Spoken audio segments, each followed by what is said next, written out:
Magdiwang sa ngalan ng Ama, ng Anak, ng Espiritu Santo. Amen. Ang pagbabala ng ating Panginoong Jesucristo, ang pag-ibig ng Diyos Ama, at ang pag-ipagkaisa ng Espiritu Santo naway sa inyong lahat. Magandang umaga sa inyo lahat. Pagkain natin ang bawat isa. Magandang umaga.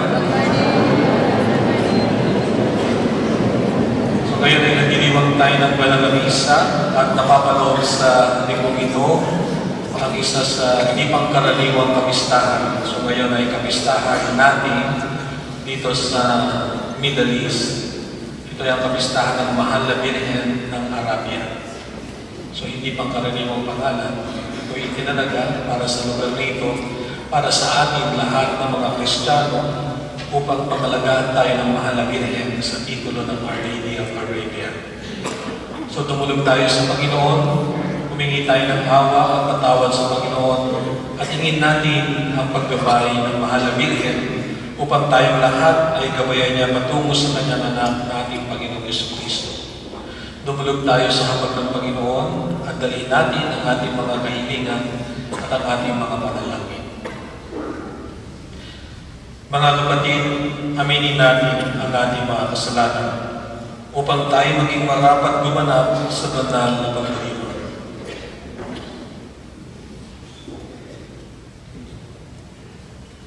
Inaamin ko sa mga pagdiriwang ng Diyos At sa inyo, mga kapatid, nalubha ako ng kasalan ng isip sa salita at sa aking pagkukulang. Kaya isinasabi ko sa mga Birhen Maria, sa lahat ng mga anghel at mga banal, at sa inyo mga kapatid na ako'y manalangin sa Panginoong ating Diyos. Kawan tayo ng makapangyarihang Diyos, patawarin tayo sa ating mga kasalanan, at patnubayan tayo hanggang sumami tayo sa buhay na walang hanggan. Amen.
naming makapangyarihan, ipagkaloob mong kami magkamit kailanman ng kalusugan at kagalingan sa aming katawan at kalooban.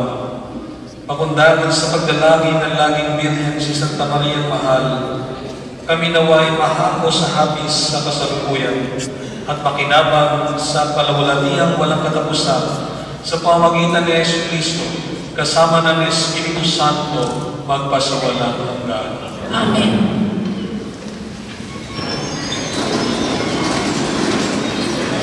Sa unang pagbasa, inaanyayahan ni Propeta Sophonias ang bayan ng Diyos na buong galak na umawit at magdiwang sapagkat pinatawad na ng Diyos ang kasalanan ng kanyang bayan.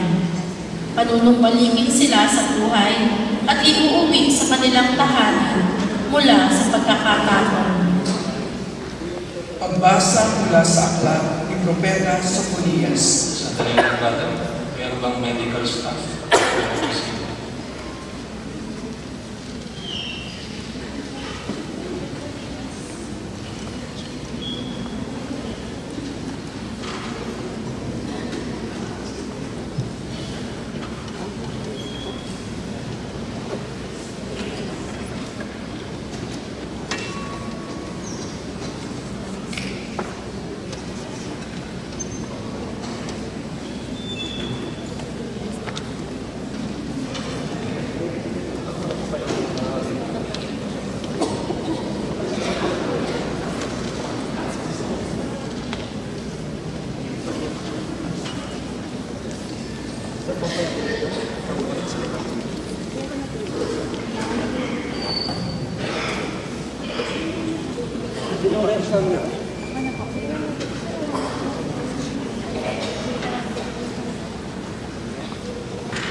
Pagbasa mula sa aklat ni Propeta Sophonias. Umawit ka ng malakas, tungsod ng Sion. Sumigaw ka, Israel. Magalak ka ng lubusan, lungsod ng Jerusalem. Ang mga nagpaparusa sa iyo ay inalis na ng Panginoon at itinapon niya ang inyong mga kaaway. Nasa kalagitnaan mo ang hari ng Israel, ang Panginoon. Wala nang kasawian, dapat pang katakutan. Sa araw na iyon ay sasabihin sa Jerusalem, huwag kang matakot, Sion. Huwag manghina ang inyong loob. Nasa piling mo ang Panginoon iyong Diyos. Parang bayan nagtagumpay. Makikigalak siya sa iyong katuwaan. Babaguhin ka ng kanyang pag-ibig. At siya'y masayang aawit sa laki ng kagalakan, gaya na nagdiriwang sa pista. Ang salita ng Diyos. Salamat sa Diyos.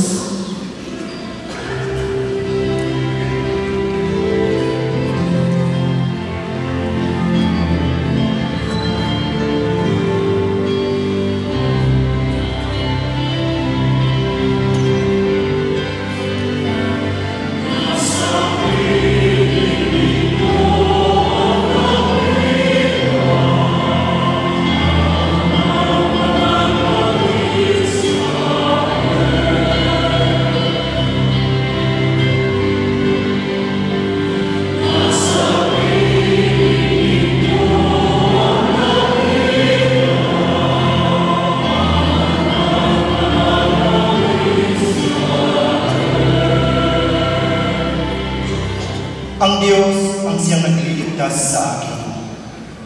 Tiwalang-tiwala ako at wala akong timang pangamba. Sapagkat ang poon ang lahat sa akin. Siya ang aking awit, ang aking kaligtasan.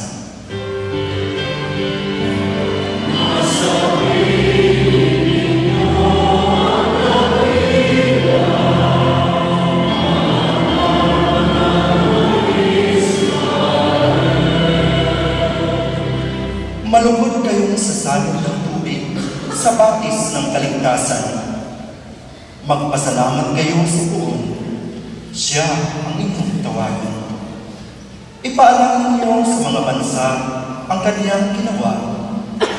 Ipahayag ninyo ang kadakilaan ng kaniyang pangalan.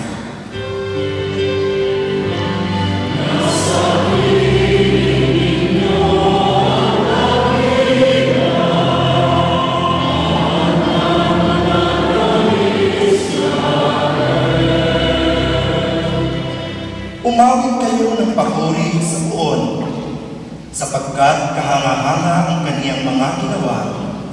Ipahayag mo ito sa buong daigdig. Mga anak ng Siyon, umawit kayo ng buong galak, sapagkat nasa piling ninyo ang dakila at ang banal ng Israel.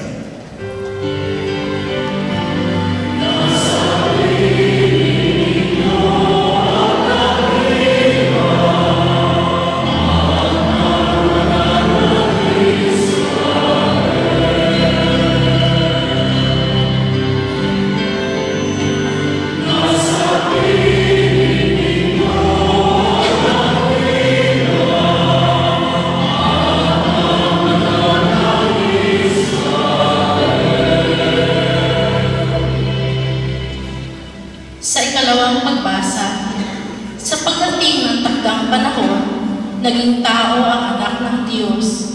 Si Maria ang pinagmula ng pagkatao ni Jesus, ang siyang kadakilaan ng sangkatauhan. Pagbasa mula sa sulat ng Apostol San Pablo sa mga taga-Galacia. Mga kapatid, noong dumating ang takdang panahon, sinugo ng Diyos ang kanyang anak. Sinilang siya ng babae at namuhay sa ilalim ng kautusan upang palayain ang mga nasa ilalim ng kautusan. Sa gayon, tayo'y mabibilang anak ng Diyos. Upang ipakilala kayo'y mga anak ng Diyos, pinagkalooban na tayo ng Espiritu ng Kanyang anak, nang tayo'y makatawag sa Kanya ng Ama ko. Kaya, hindi ka na alipin, kundi anak. Sapagkat anak, ikaw ay tagapagmana ayon sa kalooban ng Diyos. Ang salita ng Diyos. Salamat sa Diyos.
Sumainyo ang Panginoon. At sumayin. Ang mabuting balita ng Panginoon ayon kay San Lucas. Papuri sa iyo, Panginoon.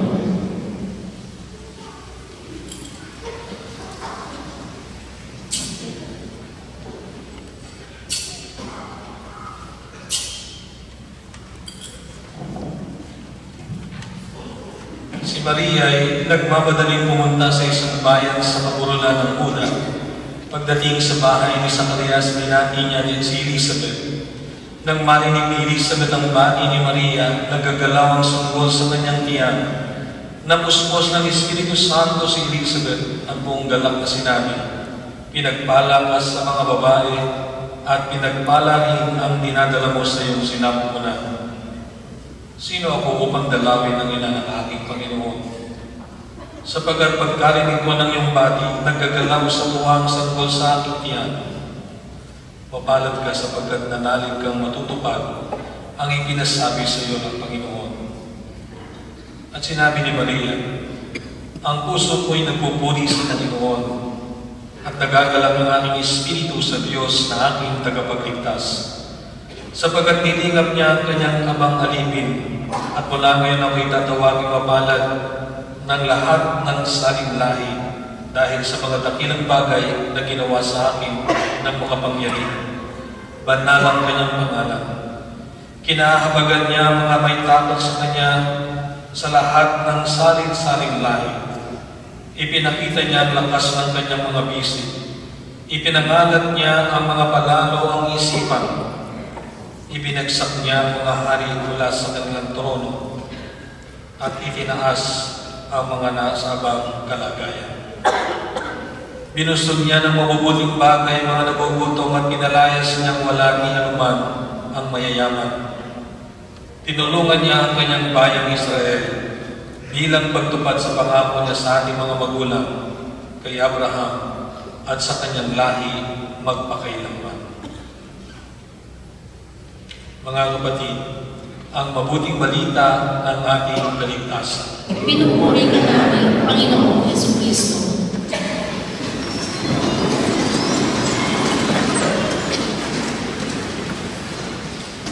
Magandang umaga sa inyo lahat. Pagpaniin natin ang bawat isa. Magandang umaga.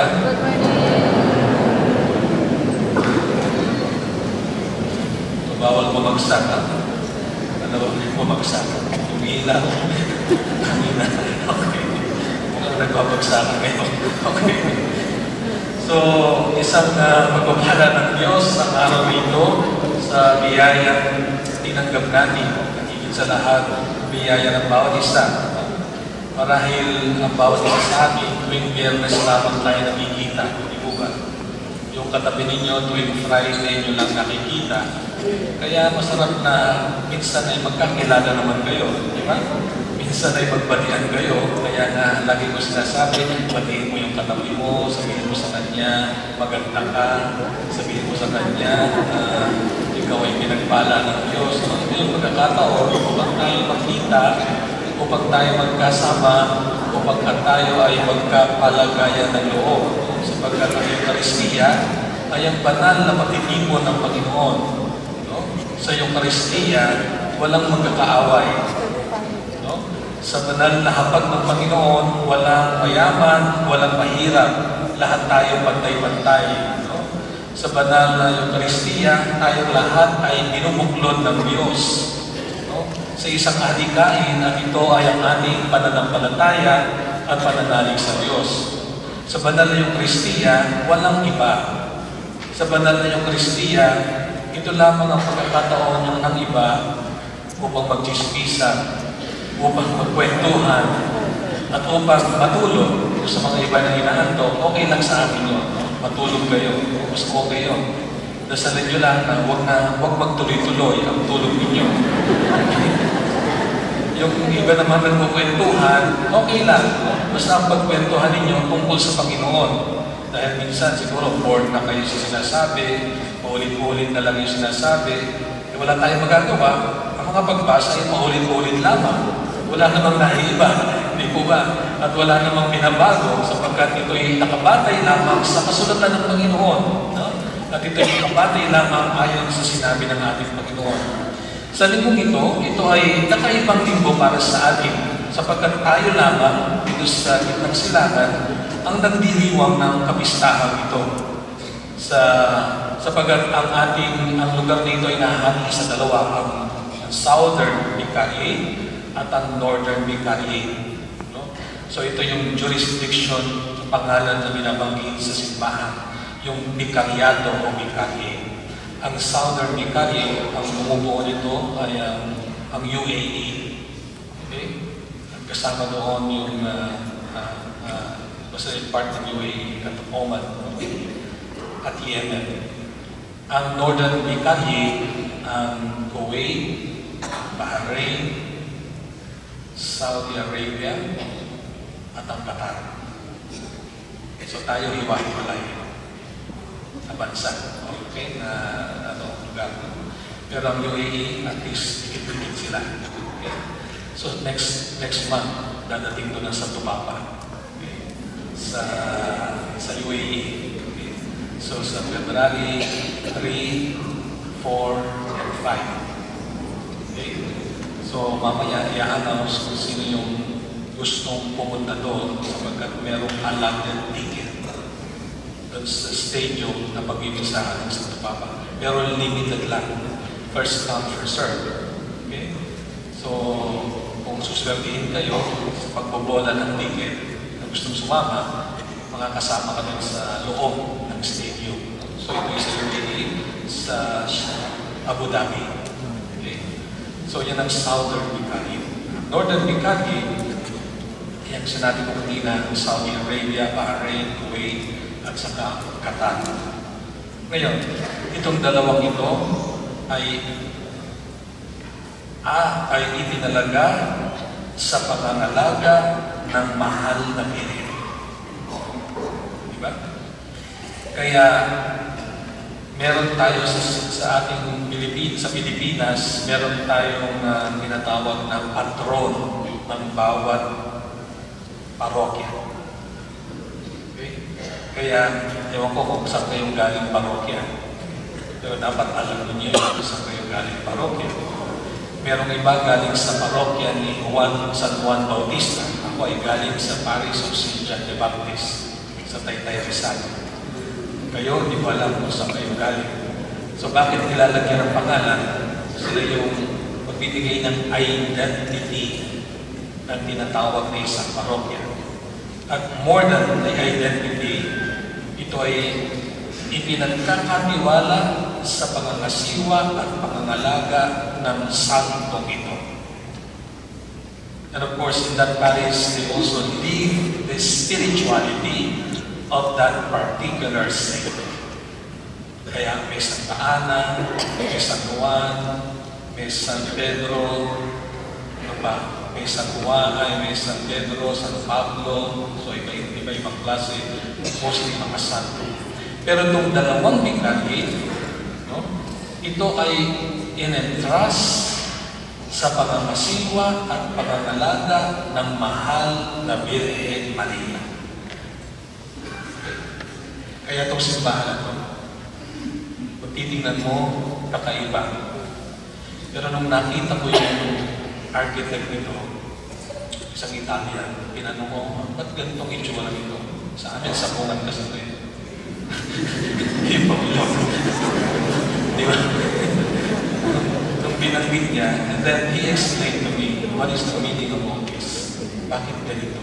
Ito daw ay representing the mantle of the veil of the Blessed Virgin Mary. So parang nakatalikod, nakaharap siya doon. Ito yung veil niya. At tayong lahat napapaloob doon sa kanyang mantle to protect us. Para mas maunawaan ninyo, tingnan ninyo o imagine ninyo yung manok. Diba? Yung inahing manok. Saan lumalagi yung mga anak, mga sisong ng manok para magpainit? So sa loob ng pagpak ng kanyang inahing manok. At nadoon sila. At yung manok na yun, she protects the children. Kaya kapag hinabol mo yung mga sisiyo, kaya naman ng bata ako, hinabol huli, pukulay ng pula, orange, kulay, verde. Sa Pilipinas lang yun, only in the Philippines na sisiyo ay may kulay. No? Lalo tingin kapag pista o fiesta. Kapag hinabol mo yun at pagod na, tatakbo yun dun sa loob ng pagpak ng kanyang ina. At kapag yun ay hinawakan mo, hinuli mo, anong mangyayari? Tutukayin ka ng ina. At kung minsan kung matapan yung inahin, hahabulin ka pa niya. Kaya tatakbo kayo. No? So iyon yung to picture out the veil of the Blessed Virgin Mary So every time we come and we gather together in the church, we are under the maternal care of the Blessed Virgin Mary. And so that is the reason why we preserve the sacredness of this place. We try to make this place a sacred place. That is why kapag papasok kayo, laging ipinapaalaala, tumahimik. Silence. Kaya pagpasok natin, ipinapaalala ang ating mga cellphone ilagay sa silent mode. Kaya kapag tumunog ang cellphone ng katabi mo, batukan mo. Hindi marunong umintindi. Because we wanted to preserve the place and the sacredness of the place. Because this is the only place wherein we encounter the Lord. The sacred place. Kaya kung maobserbahan mo, every time, lagi ako namin dito, sabaga dito ako nakatira.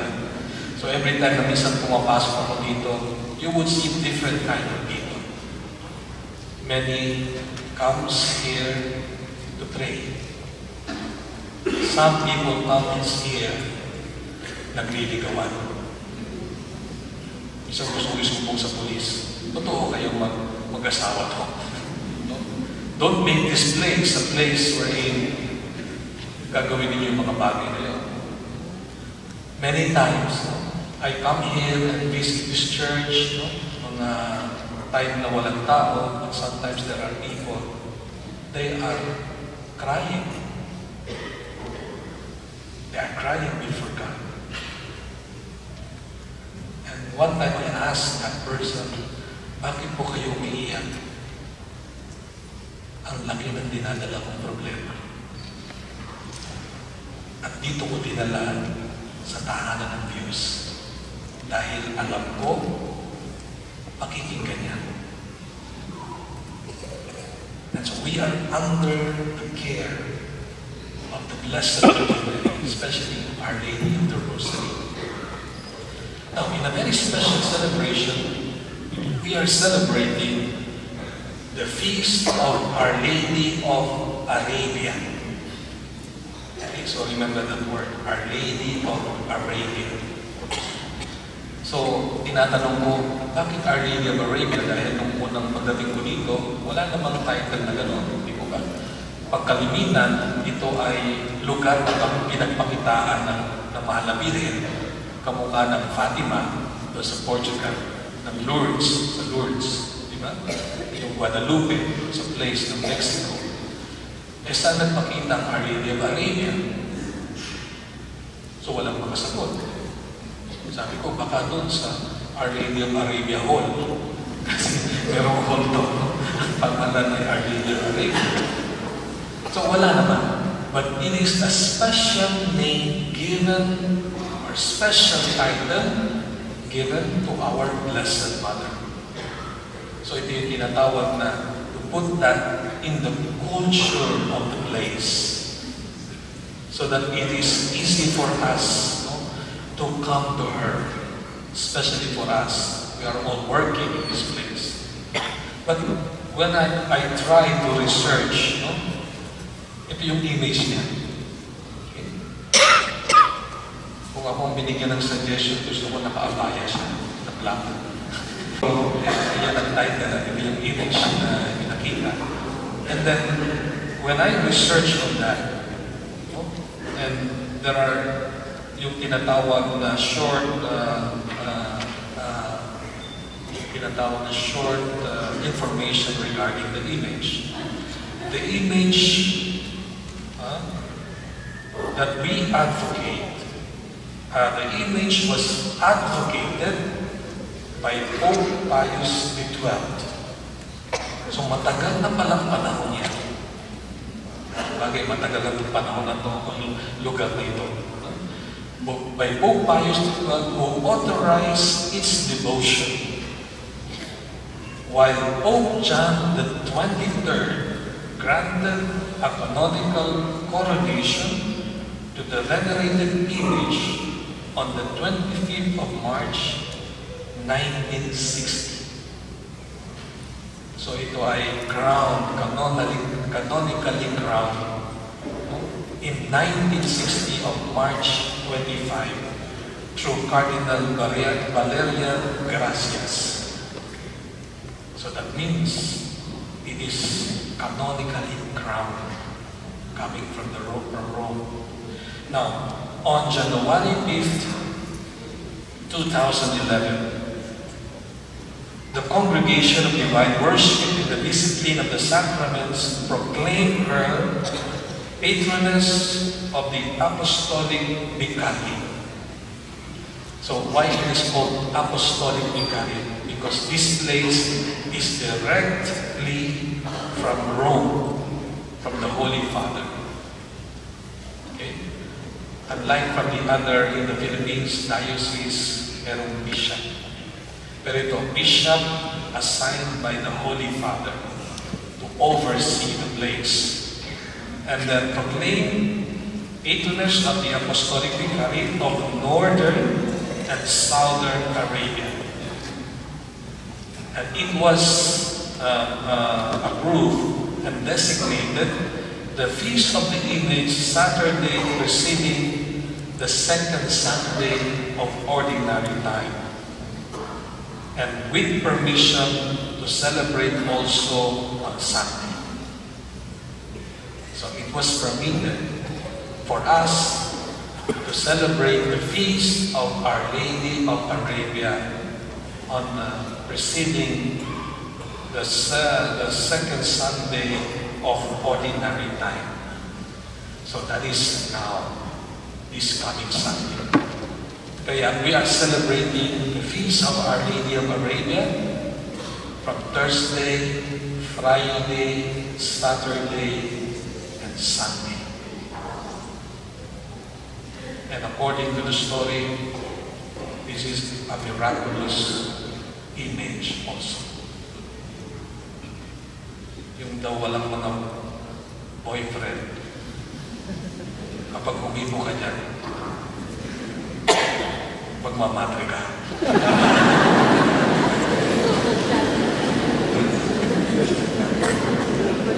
Dahil walang boyfriend, di ba? Di magmamadre ka. Malagay ko walang hindi po mamaya. Okay. But of course, every image of the Blessed Mother, when we pray to the Blessed Mother, there is a certain miracle that comes through her. No? So, makita ng ating Panginoong Yesu Cristo. Now, when we celebrate the feast of Our Lady, it speaks about our own Mother.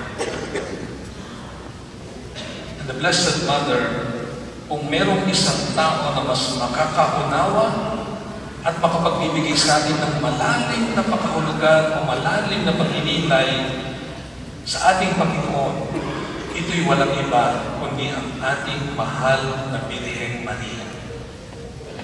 We do not worship her. We do not worship her. Sapagkat may iba sa inyo, engot. Kapag nasabihin, ba't kayo sumasamba sa Birheng Maria? Ikaw naman magsasabi, oo nga, bakit tayo sumasamba? No? So, we do not worship. Hindi natin siya sinasamba. Iginagalang natin siya.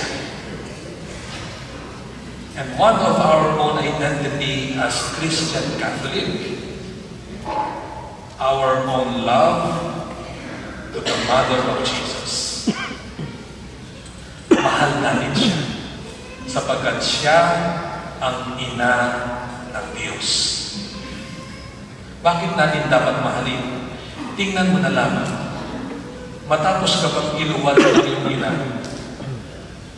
papabayaan mo na lamang ba ang nanay mo? Matapos magsakripisyo ang iyong ina, kakalimutan mo na lamang ba ang nanay mo?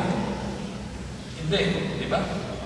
Actually, sa ating mga Pilipino, mas malapit na malapit ang ating puso, ang ating damdamin, sorry na lang sa mga tatay, sa ina. Bakit? Sapagkat noong tayo ay inilabas, nakadugtong tayo sa ating nanay. Di ba? Ano yung dugtungan na yun? Yung umbilical cord. Okay? Ngayon, cordless na, no? Pero yung umbilical cord. At pinuputol yun. Diba? Upang ihiwalay ka. So sa makatuwid, malamig tayo sa ating nanay. Kaya nga, kapag pinag-usapan na ang nanay, pinag-usapan na ang ina, diyan na ang matitigas ang puso ay usang lumalambot. Naalala ko na ako yung bagong pari, no? Magbibigay kami ng retreat, no? Sa mga high school, napakahirap kontrolin.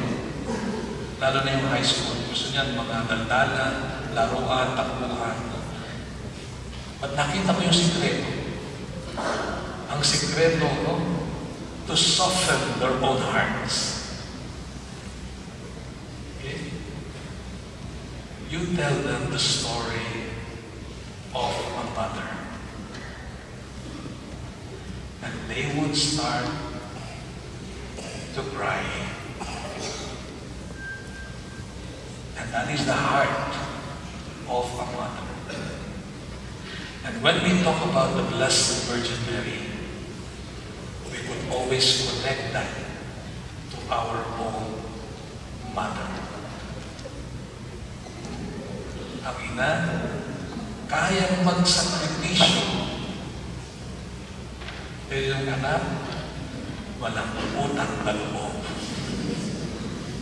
Ang ina, kahit tumalikod ka sa kanya, pagbalik mo sa kanya, i-welcome ka.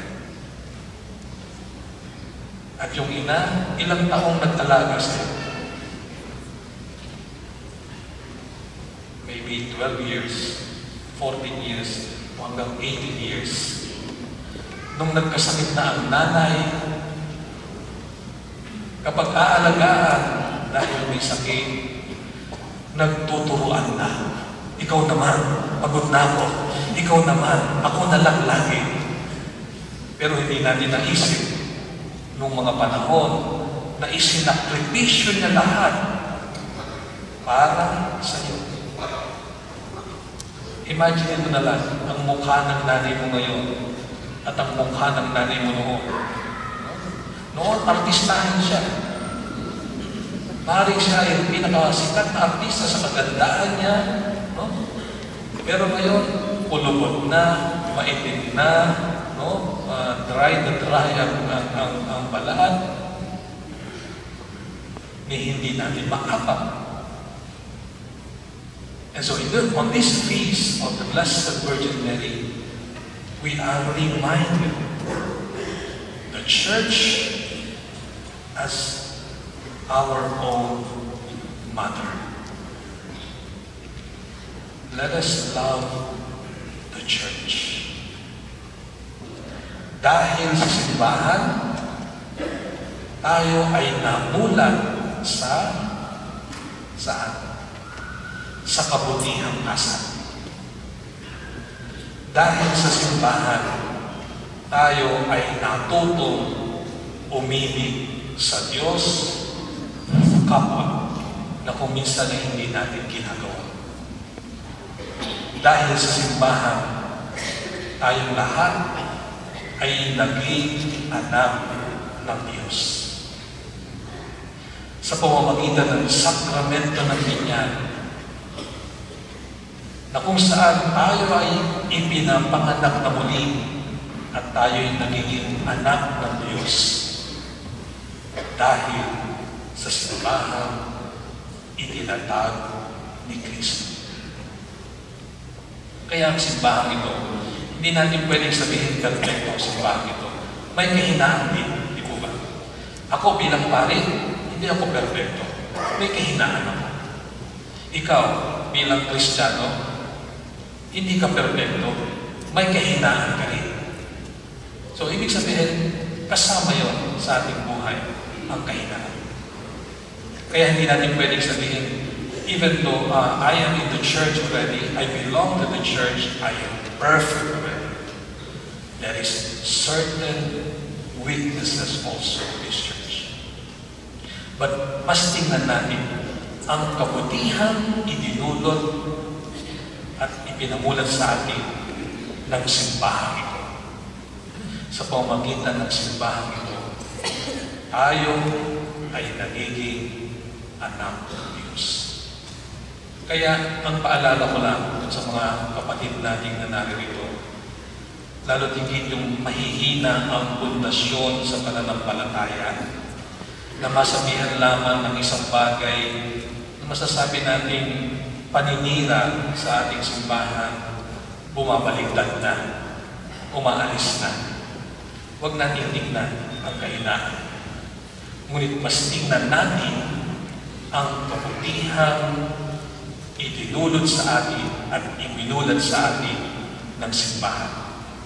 Nung inalagaan niya ang turo ni Kristo upang maihatid sa atin at matanggap natin ang itinuro ito ni Kristo upang tayo ay manatiling mga anak ng ating Panginoon. Dadating ang panahon kung mahina ang iyong pananampalataya, may mga kapatid tayong umaalis sa ating pananampalataya. Para sa akin, okay lang yun. Kung natagpuan mo ang Diyos sa iba, maraming salamat. Kung mas nakita mo ang Panginoon sa ibang daan, maraming salamat. Pero kapag ikaw ay naroon na, please lang. Huwag mo naman sisiraan ang iyong pinanggalingan. Okay? Kasi maraming maalis. Pag-alis nila, babatuhin na kanyang pinanggalingan. Bakit kayo sumasamba? Sinong sinasamba namin? Yan, mga rebultong yan. Yan, mga kapaligid pa sa inyo, mga rebultong. Wala namang sumasamba yan. No? Ako hindi ako sumasamba sa rebultong yan. Bakit kayo nagdadasal ng paulit-ulit? Bakit kayo naniniwala sa mga paring yan? Bakit kayo namumumpisal sa kanila? Pero tandaan natin, kung ikaw may naimalis, bago mo nakilala ang puntong yan, kanina mo nakilala ang Diyos. Sino ang nagmumulat sa iyo sa ating Panginoon? Ang simbahan pinanggalingan mo. At ito ang simbahan itinatag ni Kristo. Kaya kung ikaw ay tumalikod at umalis, we should respect one another. Naalala ko nung nasa Cavite ako, na-assign ako doon, no? Merong namatay. Ang simbahan ng dikit-dikit din. Catholic, Evangelical, Iglesia ni Cristo, Protestant. Okay?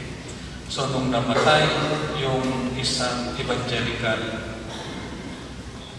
wala daw blessing doon sa Evangelical, dinala sa Catholic. Sabi na, bakit doon yung dinala dito? Di ba doon po kayo? Hindi, Catholic din kami dati. Kaya dito na lang kami. No? At dito may prayer, may blessing. Doon wala. No? So, ibig sabihin, at the end, babalik. At babalik ka rin sa iyong pinanggalingan. Sapagkat ito ang tunay na tinila ang simbahan. Ang simbahan, itinatag ni Kristo sa bato. Alam niyo yung bato? Upon this rock, I will build my church. Kaya hindi siya matitinan, hindi siya gigiba, hindi siya tutumba. Sapagkat ito'y itinatag ni Kristo sa bato. Marami ng taong nagpilit ibagsak. Pero wala silang nagawa. Sapagkat ito'y itinatag ni Kristo at ang Espiritu ni Kristo ang nananahan sa simbahan. So, ang mahal na Birhen, hindi natin sinasaktan. Iginagalang natin siya sapagkat siya ang ina ng ating Panginoon. So, sa linggong ito, ang pagdiriwang natin, ipagdasal natin ang ating simbahan. Una, magpasalamat tayo sapagkat in the midst of this place, sumibol ang Kristiyano sa pamamagitan ng simbahan ito. Hindi niyo ba alam, every week, ilan ang binibinyagan? More than 20. Every week. So yung 20 or more than 20 na yon, nagiging Kristiyano dahil sa simbahan ito. Kaya ipanalangin natin ang simbahan ito. Not only here, even in other places of the Middle East, there are baptisms. Ang mga taong ito ay Christian. Kahit ang lugar ng Saudi Arabia, secretly, may nagiging Christian. Sapagat ang simbahan ito, itinatag ni Kristo, ay lalaganan hanggang sa katapusan ng mundo. Kaya sa pamamagitan ng kapistahan ito, patuloy tayong manalangin at ipanalangin natin ang simbahang itinatag ni Kristo sa pangangalaga ng ating mahal na Birhen, lalo higit ang ina ng karamihan. Pagpalain tayo lahat.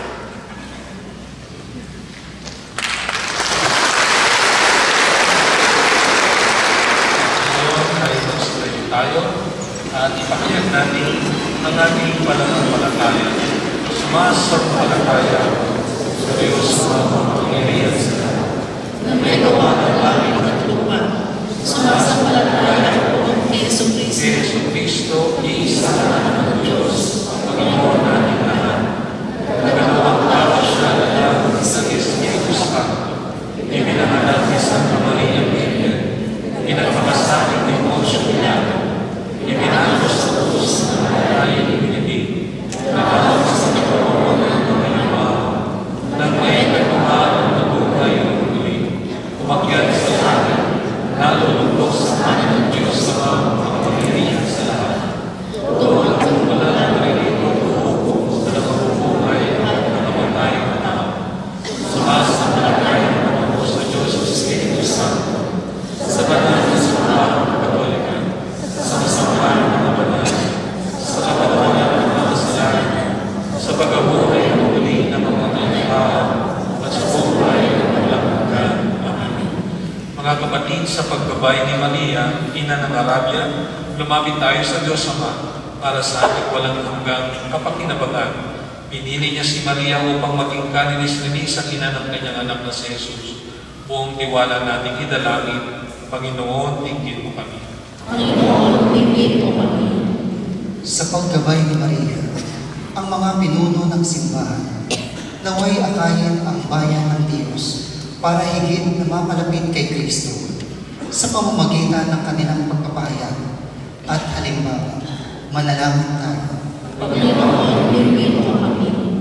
Sa paggabay ni Maria, ipanalangin natin ang lahat ng nasa katungkulan sa pamahalaan na mabigyan nawa sila ng ibayong karunungan at kasaganaan sa kanilang pamumuno.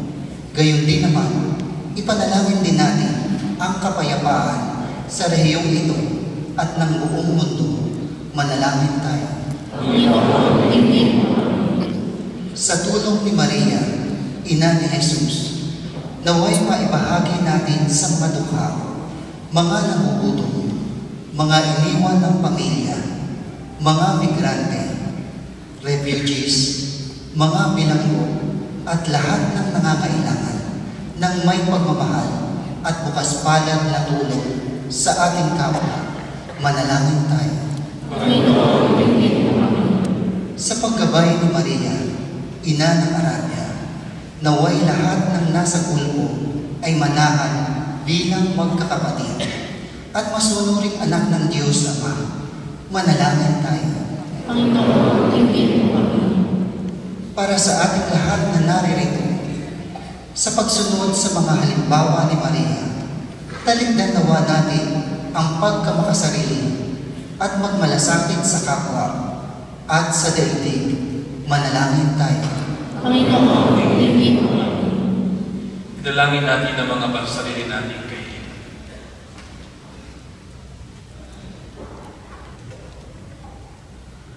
Ama naming nasa langit, pinili mo si Maria upang maging ina ng iyong anak. Tulungan mo kami sa pamamagitan ng kanyang pananalangin. Naway makamit namin ang aming minimithi at walang hanggang awa. Hinihiling namin ito sa pamamagitan ni Kristo aming Panginoon. Amen.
Manalangin kayo mga kapatid, upang itong ating pag-ahain ay kalugdan ng Diyos sa mga kapangyarihan.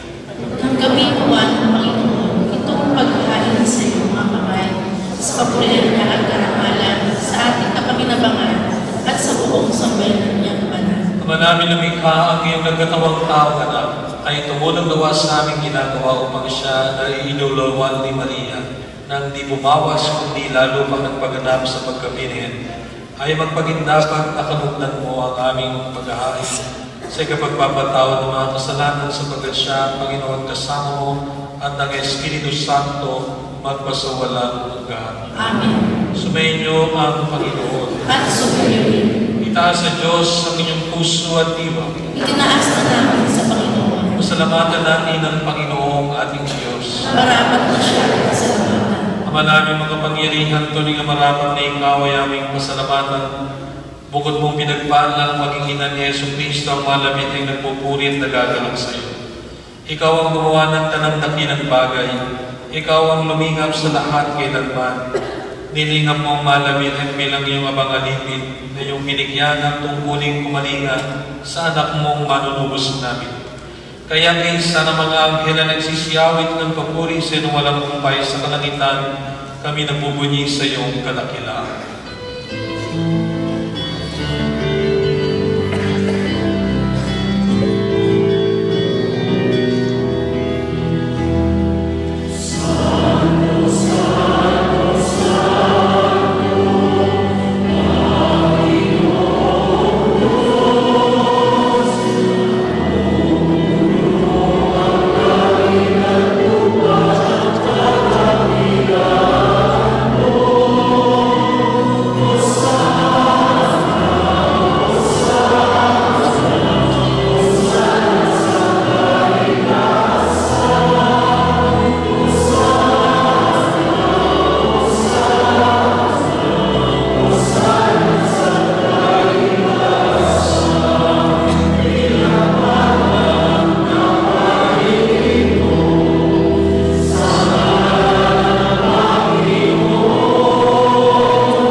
Kaya sa pamamagitan ng iyong Espiritu, gawin mong banal ang mga kaloob na ito, upang para sa amin maging katawan at dugo ng aming Panginoong Yesu Cristo. Bago niya pinagtiis ang pusang loob na maging handog, ginawa kanya ang tinapay, pinasalamatan kaniya. Pinaghati-hati niya. Iniyabot sa kanyang mga alagad at sinabi, tanggapin ninyong lahat ito at kanin. Ito ang aking katawan na ihahandog para sa inyo.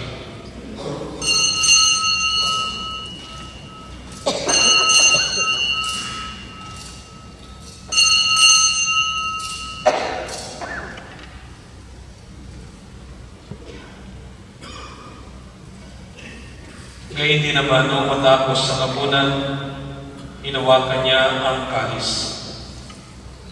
Muli kanyang pinasalamatan.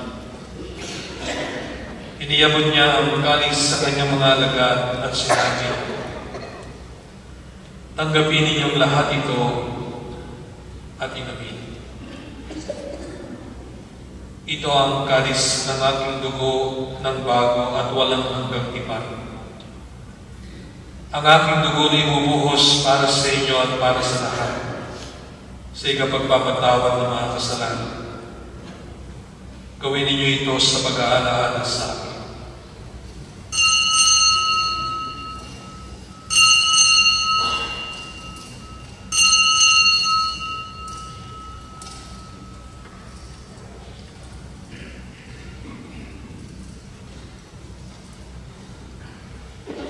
Ipagbunyiin natin ang misteryo ng ating pananampalataya.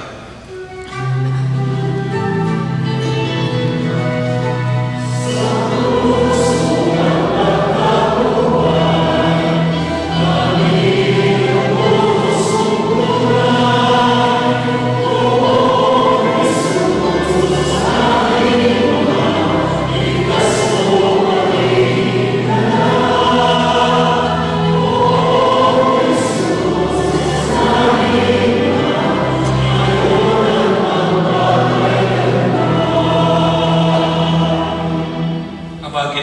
namin ang pag-aalaala sa pagkamatay at muling pagkabuhay ng iyong anak, kaya inialay namin sa iyong tinapay na nagbibigay buhay at ang kalis na nagkakaroon ng kaligtasan. Kami nagpapasalamat dahil kami ang pinarapat na tumayo sa harap mo para maglingkod sa iyo. Isinasamo namin kami magsasalo-salo sa katawan ng Dugo ni Kristo ay mapuklod sa pagkakaisa sa pamamagitan ng Espiritu Santo. Amalin natin mo ang iyong simbahang laganap sa buong daigdig, gusto si po kami sa pag-ibig. Kay San Francisco na aming Papa at ni Camino na aming Obispo at ng Tanang Kaparian. Alalahanin mo rin mga kapatid namin na himlay ng may pag-asa sila'y muling mabubuhay, gayon din ang lahat ng mga pumanaw. Kaawan mo po sila at patuloyin sa iyong kaliwanagan. Kaawan mo pagindapatin kaming lahat na makasama sa iyong buhay na walang wakas. Kaysa ng Mahal na Birhen Maria, Ina ng Diyos, kaysa ni San Jose ang kanyang kabanal-banalang esposo, kaysa ng mga apostol at ng lahat ng mga banal na namuhay dito sa daigdig ng kalugod-lugod siya, may pagdiwang nawa namin ang pagpupuri sa kararangan mo sa pamamagitan ng iyong anak na aming Panginoong Hesus Kristo. Sa pamamagitan ni Kristo kasama niya at sa Kanya, ang lahat ng parangal at papuri sa iyo, O Diyos sumang makapangyarihan, kasama ng Espiritu Santo magpasawalang hanggan.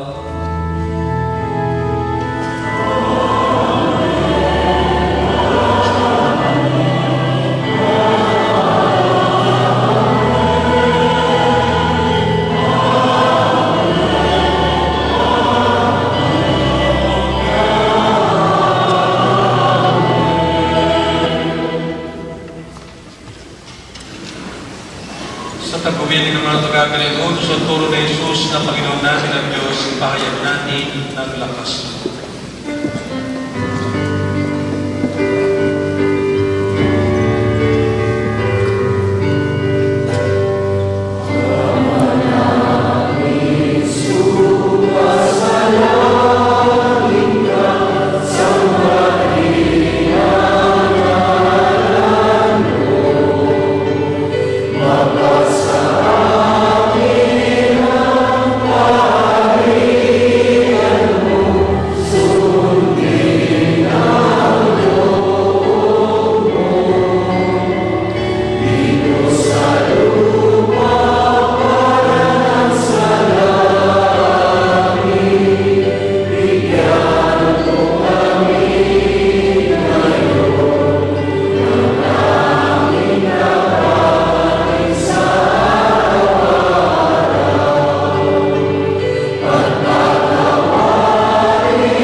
Samantalang aming pinananabikan ang dakilang araw ng pagbabahayag ng tagapagligtas namin si Hesus Kristo.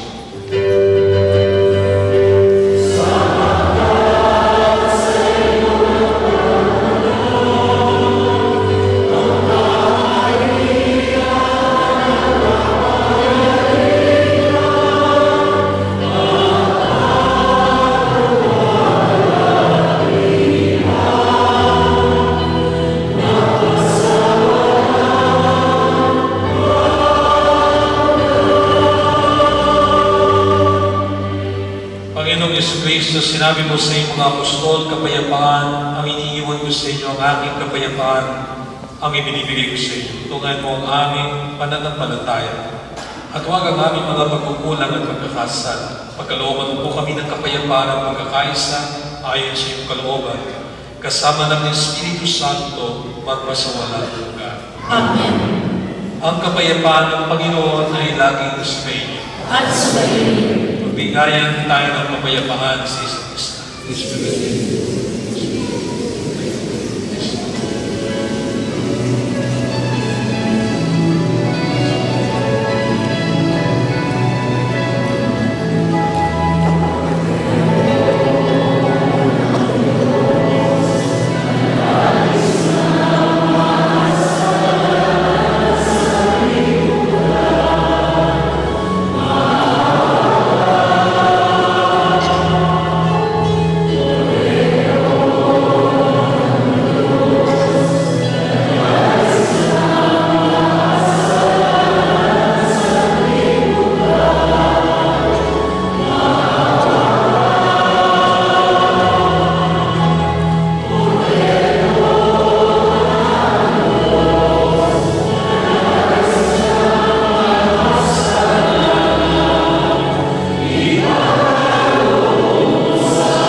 Kapatid, ito ang kordero ng Diyos. Ito nag-alis sa mga kasalanan ng sanlibutan. Mapalad ang mga inanyayahan sa kanyang bibig. Panginoon, hindi ako karapat-dapat na magpatuloy sa iyo. Ngunit sa isang salita ko lamang ay gagawin na ako. Ako ay ingatan tayo ng katawan ng dugo ni Kristo at sumapit tayo sa buhay na walang hanggan. Amen.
Magsitayo po ang lahat.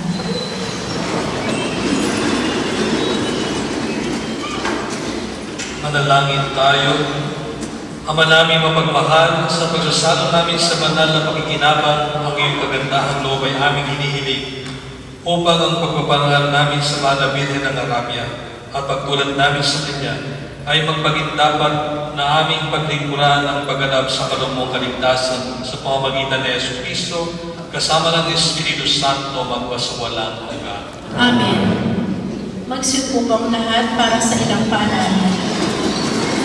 21st January, Monday, Marriage Renewal Mass. All couples who celebrates their wedding anniversary in the month of January to participate in the Mass at 7 p.m. in the main church for the renewal of their marriage vows. Please register your names at the parish office or email them to familyministry2010@yahoo.com. 21st to 25th January, Monday to Friday, Feast of the Filipino Community in honor of the Holy Child Jesus or Santo Niño. We invite all Filipinos in the following activities of the feast. January 21 to 23, Monday until Wednesday, 3 days prayers after the 6 p.m. Mass. Prayers will be held at the Grotto. January 24, Thursday, Filipino Feast Festival starts with Tagalog Mass in honor of the Holy Child Jesus or Santo Niño at 7 p.m. church, followed by a parade and Sinulog Festival program at the parish grounds. January 25, Friday, Feast in honor of the Holy Child Jesus, Santo Niño. The feast will be celebrated with the Holy Mass and followed by a procession of the image of Santo Niño and blessing of the images at the parish grounds. We encourage everyone to bring their own image of Santo Niño for the blessing. 28 January 2019, Monday, Seminar on the Sacrament of Marriage. Those parents who are not married in the church need to attend the seminar as required for the baptism of their child. It will be held at 7:45 p.m. in the Sacrament Chapel. Church Calendar 2019 is still available. We encourage every parishioners and families to have this calendar, which gives you details of the liturgical readings, Mass timings, and other information of the parish. You could get them from the parish office, bookstore, and the special counters. 5th of February 2019, Tuesday, Papal Mass at 10:30 a.m. in Abu Dhabi, UAE. Those who are interested to attend this Holy Mass with the Holy Father are requested to register by the email to agonaqatarsam@gmail.com. All requests will be notified if your registration has emailed or accepted or not. Limited tickets are available only through the parish and will be distributed once received. Registration will be open after 4 p.m. on Friday, 18 January 2019, until 10 p.m. on Sunday, 20 January 2019.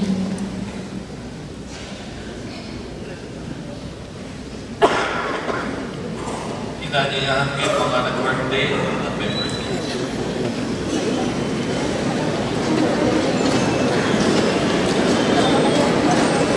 Ipanalangin natin pagpala ng Panginoon Diyos at palayan ng mga kapatid namin ito na naiiwan at nagtiwang ng kanilang dalawa. Naway ang pagpapala na nagmumula sa iyo ay makarit nila ang gagawin ng kanilang mga kahilingan sa kanilang kalooban para sa kanilang sarili at gawin para sa kanilang mga pinatabuyo ang kanilang pamilya. Hihiling namin ito sa pamamagitan ni Jesucristo, aming Panginoon. Amen.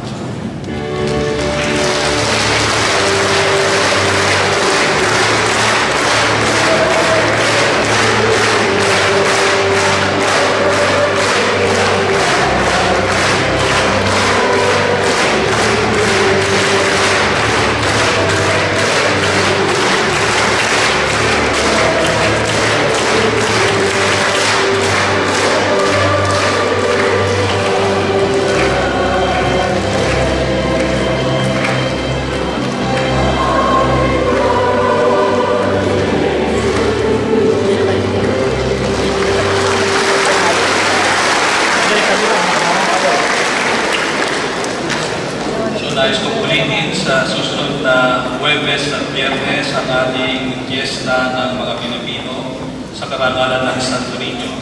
So ang Thursday ay meron tayong misa. Pagkatapos ng misa, ang ating fiesta sa harapan ng simbahan sa Paris Grounds, ang ating Sinulog Festival sa gabi. So inanyayahan namin kayo.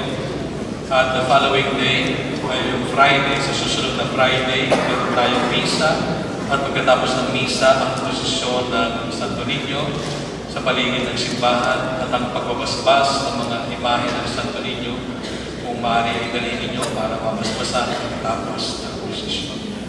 So maraming salamat. Ito ang fiesta natin mga Pilipino, kaya inaasahan namin kayong mag-isa sa pistang ito. At meron ding t-shirt. Kung alam mo meron pa, wala na. Meron na doon sa Arabia Hall. So gusto makabili na Sinulog na t-shirt, katat, ay pwede kayo pumunta sa hall ng Our Lady of Arabia. Meron doon na t-shirt. Doon naman sa nagnanais umatin sa PayPal Match. So sabi doon sa announcement, magre-register kayo online. At doon matalaman ninyo kung accepted or not accepted yung inyong application. Kasi limited lang yung ticket. Sapagkat yung ticket ay hinatid from all the churches dito sa Middle East. Kaya ang naalat sa atin ay 500. So limited lang yung sa loob ng stadium with the Pope. So merong outside the stadium. So yung inside the stadium, hinati rin natin sa different churches, different communities. So alalahanin natin merong Maronaik, Siro Malabar, Siro Malangkara, ang Catholic Church, saka yung Arabic community, and the different communities. Kaya kapag ikaw ay napili, swerte mo. Kung hindi, swerte pa rin. Okay? So hintayin nyo na lang na dito na pumunta. So palagay ko sa 2028. Nandito pa tayo. Baka iba lang sa tumapa yung nanoon. Okay? So, yung ticket. So, yung ticket na yun ay, so, hindi pinagbibili yung ticket, ha? Kapag may nagbenta sa inyo, isuko nyo sa atin at ipakukulong namin. No? Sapagkat minsan ito yung temptation to sell the ticket, pero we are not selling the ticket. It is free. No? Kaya kailangan mo, you have to register. Okay?